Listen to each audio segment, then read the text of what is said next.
Aí pessoal, depois que eu modifiquei aqui o estator, o colaborador montou na moto.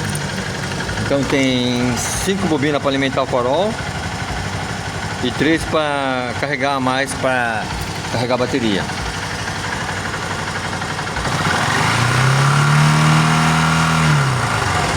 Ah, melhorou bem, pessoal. Ele tá usando lâmpada de LED e tal. O farol acho que não perdeu muita luminosidade, porque agora só tem 5 bobinas, não 6, né?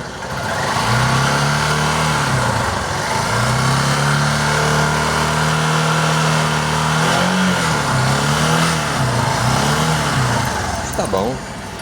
Acho que deve ter resolvido o problema do cliente, já que o ímã dele não estava tão fraco.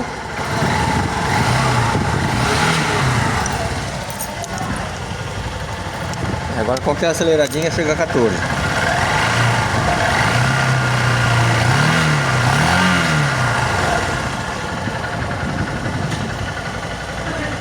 Então tá bom.